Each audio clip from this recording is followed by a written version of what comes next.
제가 좀 들으면서 좀 생각했던 질문들 네. 하도록 하겠습니다. 하여튼 제가 들으면서 아니 유엔 직원으로 있다가 이렇게 헌신하는 걸 보면서 그러면 좀 어릴 때부터 어떤 삶을 살았는지 뭐 어릴 때 이야기는 안 하셨으니까 이제 학창 시절 이런데 그것도 성격은 어떤 성격을 갖고 있었는지 이제 그런 것도 참 궁금하더라고요. 그렇게 결단을 탁 내리는 그런 성격인지. 그래서 하여튼 곧 좀 어릴 때, 뭐 젊을 때랄까, 대학생, 뭐 이때까지 하여튼 그거를 좀 언급해 주면 좋겠습니다. 저는 좀 되게 조용한 성격이었어요. 근데 지금은 되게 활발해졌는데, 되게 수줍음 많이 타고 막 이런 성격이었는데, 아버지께서 저를 정치가로 키우셨어요. 그러니까 아버지께서 이제 사주를 잘 보시는 분이셔가지고 사주를 보니까 제가 막 관운이 출중하다 이래가지고 오빠가 셋인데도 불구하고 저는 딸 하나고 막내인데도 불구하고 태어나자마자 얘는 정치가로 키우겠다 이렇게 마음을 먹으셔가지고 어려서부터 정치 훈련을 시키셨어요. 그래서 책도 뭐 삼국지, 수호지, 뭐 초한지 다 읽고 아버지가 이렇게 장기를 이렇게 여자한테도 가르쳐 주시면서 제가 막 쫄 가지고 이렇게 막 씨름하고 있으면 야 혜련아 너 이거 쫄 가지고 집착하는 동안에 왕을 잃는다. 판째 보는 훈련해라. 뭐 이런 걸 가르쳐 주시고 그리고 그래서 아버지께서 저를 굉장히 정치 훈련을 많이 시키셨어요. 그런데도 불구하고 저는 피아노 잘 치고 그래서 막 피아노 대회 나가면은 막 다 휩쓸고 그림도 잘 그리고 막 이런 사람이어서 저는 막 예술가가 되고 싶었는데 저희 아버지가 막 화를 내시면서 김종필 씨가 정치가면서도 색스폰을 잘 불지 않냐. 그거는 멋있기 때문에 그런 거다. 내가 너한테 음악을 시키는 이유는 멋있는 정치가가 되기 위한 거지. 음악을 업으로 하라는 게 아니다. 그래서 피아노도 못하게 하셨어요. 그래서 저하고 이렇게 맞지 않는 삶이었지만 또 저는 또 성당에 열심히 다니면서 봉사활동 정말 열심히 해가지고 그렇게 그 왜 어렸을 때 위인전을 정말 많이 읽었는데 뭐 슈바이처나 막 이런 그런 걸 이제 나이팅게일 막 이런 걸 읽으면서 나도 이렇게 살아야지 막 이러면서 이제 성당에서도 열심히 봉사활동 다녔고 그리고 또 적십자를 어렸을 때부터 열심히 해서 이제 막 그 적십자 총재상을 국민 뭐 초등학교 때 중학교 때 계속 받고 제가 좀 그랬었어요. 근데 그 제가 유엔을 그만두고 오게 된 거는 순전히 제 의지가 아니었고요. 좀 속된 말로 얘기하면 주님께서 약간 협박을 하셨어요. 그러니까 더 이상 제가 만약에 순종을 안 하면 이제 좀 얘기가 길지만 어쨌든 제가 더 이상 그러니까 퀘벡이라는 곳이 저한테는 굉장히 힘든 곳이었는데 캐나다 그런데 제가 지금 캐나다 시민권인데요. 퀘벡에 살았었어요. 근데 퀘벡이 너무 힘들고 고통스러운 곳이었는데 영원히 그곳에 가질 것 같은 그런 마음을 확 주셔가지고 알았어요 그만두고 갈게요 뭐 그러고 간 거지 제가 칭찬받을 게 하나도 없어요. 그러시네요. 네. 들어보니까 봉사하고 이런 마음을 품고 어떻게 보면 좀 착한 아이로 잘 큰 것 같아요. 아이였어요. 그리고 아까 이제 그 이후에 이제 이화여대 정외과를 나오시고 또 뭐 여러 가지 활동을 많이 했잖아요. 경험도 많이 하시고 그럴 때는 뭐 아까 가톨릭도 믿다가 다 떠났다고 그러셨잖아요. 그러면 그때는 어떤 생각을 하고 젊은 시절 대학교하고 뭐 그 다음에 십몇 년이나 이런 쭉 사는 동안에는 그럼 어떤 생각을 갖고 살았는지 그때는 삶에 어려움은 없었는지 그런 것들을 좀 그 믿기 전에 이야기를 좀 해주시면 좋을 것 같은데.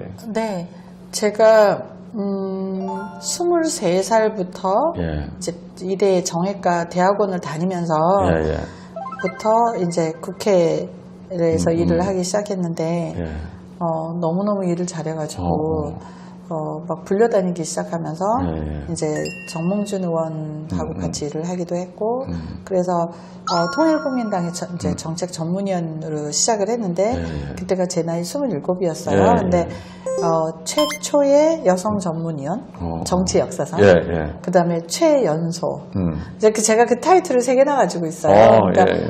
총리실에 제가 그때는 이제 국민고충위원회라고 그랬는데요. 그 옴부스만 제도였는데 예. 예. 제가 전문위원이었어요. 최초의 여성, 최초의 아니 최연소, 뭐, 예.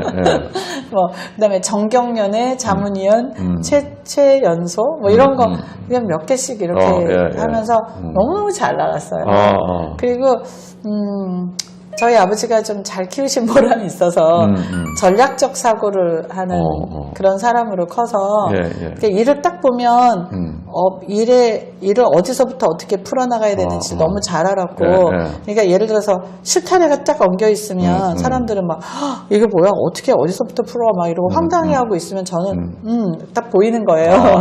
어디서부터 어떻게 해서 어디로 가야 된다 이게 그냥 제 머릿속에는 이렇게 그림처럼 쫙 펼쳐지는 거예요. 그래서 막 불려다니면서 일을 했었어요. 그러다 보니까 제가 막 무슨 문제만 있으면 전화 한 통만 이제 이게 난데 이제 전데요. 뭐 우리 오빠가 이렇게 해서 이제 문제가 생겼는데 그럼 막 외교부에서 문제 다 해결해주고 막 이제 그렇게 하다 보니까 하나님이 필요 없었어요. 그래서 이제 제가 너무 잘난 거예요. 그래 막 잘 나가고 있는데 이제 문제는 제 개인적인 삶은 정말 불행했어요.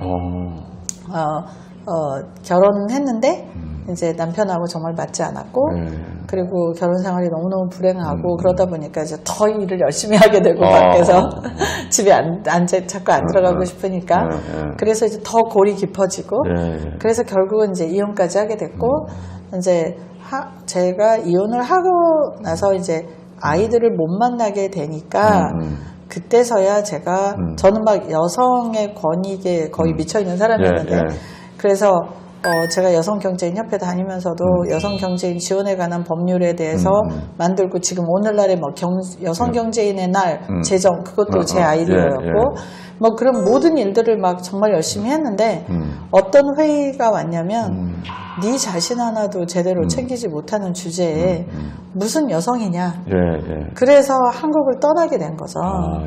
그리고 그래서 더 여성사역을 안 하려고 했던 이유예요. 제가 주님께서 여성사역 하라고 불렀는데 제가 끝까지 안 하겠다고 한 이유가 너무 고통스러운 거예요. 그리고 여성들을 위해서 일하고 막 열정을 가지고 막 10년을 일했던 게 다 무의미하게 느껴지는 거예요.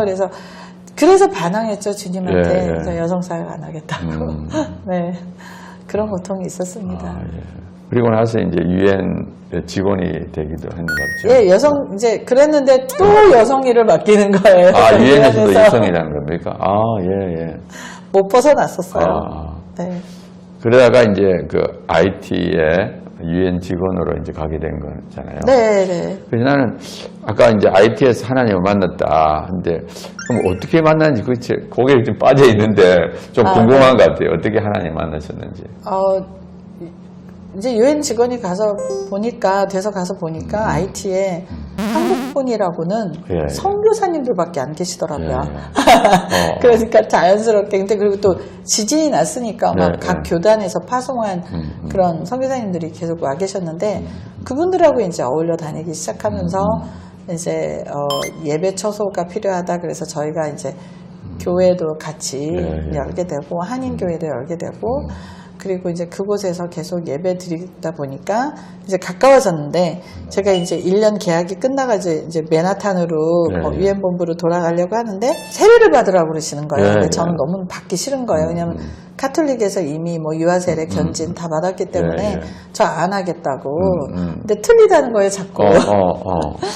왜 뭐가 틀리냐 그러니까 구원이 온다는 거예요. 입술로 고백하면 제가 막 목사님들한테 막 사기치지 말라고 어떻게 그 구원이 뭐 말 한마디로 오냐 막 그러니까 진짜야 그래서 그거 뭐 어떻게 하는데 그랬더니 그냥 세례 받아봐 막 이러셨어요. 그래서 구원이 뭔지 궁금해서 세례를 받았는데 그때 성령이 임했던 것 같아요. 그때부터 주님께서 말씀하시기 시작하셨어요.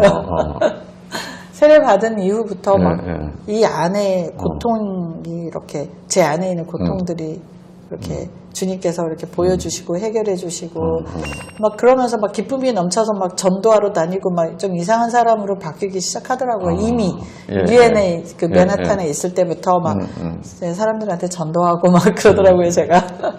그러니까 세례를 받고 그런 마음이 그냥 든 거예요? 네. 네, 그냥 여기서 어, 어. 기쁨이 막 어. 가슴한테 막 넘치는데 주체가 안 되더라고요. 예, 막. 예. 네.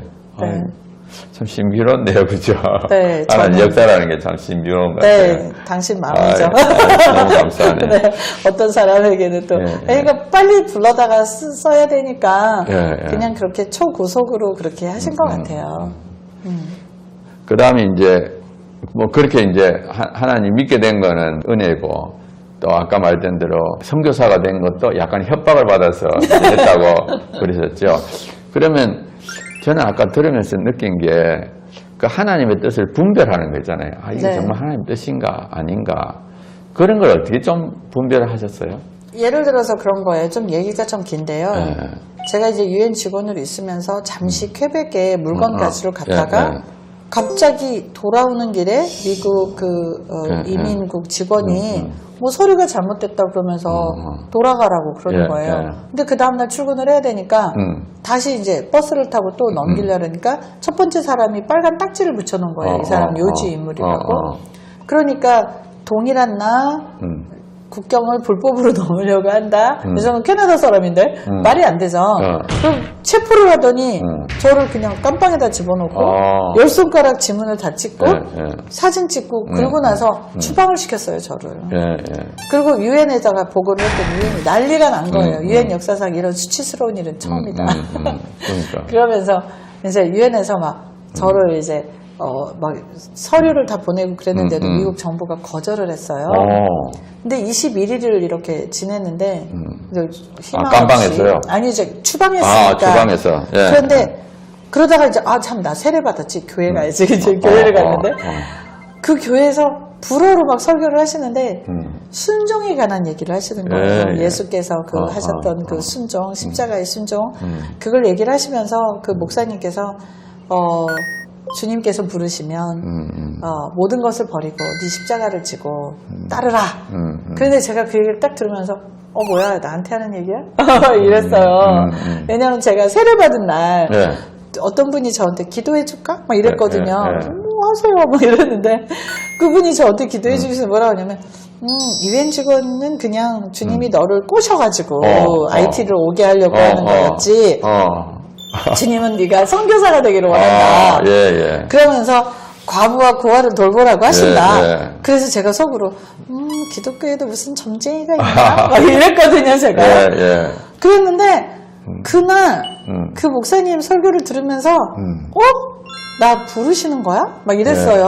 근데 제가 뭐라 그러냐면 부르심이면 가야죠. 제가 그랬거든요. 가야죠. 유엔 그만두고 가야죠. 이랬는데 그 말 하자마자 미국 정부에서 부른 거예요. 저를 그 다음날. 허락이 됐네요. 네, 그러면서 뭐라 하냐면 저한테 여권을 돌려주면서 미안하다. 우리가 실수한 거다. 이게 말이나 되냐고요. 저를 추방까지 해놓고서는 자기네가 실수했다는 거예요. 제가 실수라는 말을 들은 딱 순간에 하나님이 하셨구나. 그래서 가야 되는구나 이거는. 그러지 않고서야 제가 어제 소원을 했는데 오늘 불러가지고 미안해 우리 직원이 실수한 거야. 이거는 희한한 거죠. 그래서 제가 바로 돌아가서 바로 그만뒀죠. 5일 만에. 그 사람들이 저한테 다 미쳤다 그랬고 저희 집안 식구들은 저희 아버지는 단식하시고 이제 죽으시겠다고. 아이고. 그런데 얼마나 제가 단호했냐면 저희 아버지한테 그랬어요. 아빠, 나 아빠 너무 사랑하는데 아빠가 해달라는 대로 다 살았잖아요. 정치권에서도 일했었고 유엔에도 일했고 제가 해달라는 건 다 해드린 것 같아요. 이제는 제 인생을 살게 해주세요. 제가 그랬다는 거 아니에요? 지금 생각해보면 그 모든 게 다 제 안에는 선한 게 없기 때문에 근데 제가 한 게 아니라 그냥 하나님의 영이 저를 끌고 다니신 거죠. 하여튼 그래도 하나님이 그때 강권적으로 그 일을 시작하셨네요. 하여튼 참 어떻게 보면 하나님의 이런 신비로운 것 같아요, 항상. 이해가 안 되고, 그리고 맞춤 사역 하세요. 모든 사람이 부르심이 다 달라요. 그렇죠. 맞아요. 막 이 모양 저 모양으로 맞춤 사역을 하세요. 진짜 신기할 정도로 같은 모양이 하나도 없어요. 다 다른데, 근데 또 결론은 뭐냐면, 하나님은 찍은 사람을 절대 놓치지 않는다. 꼭 부르신다. 예. 그리고 하나님께서는 끝까지 순정을 받아내신다. 이거는 다 똑같더라고요. 그리고 모든 사람들이 그렇게 부르심을 당한 사람들이 그걸 다 은혜라고 고백한다. 이거는 다 똑같더라고요.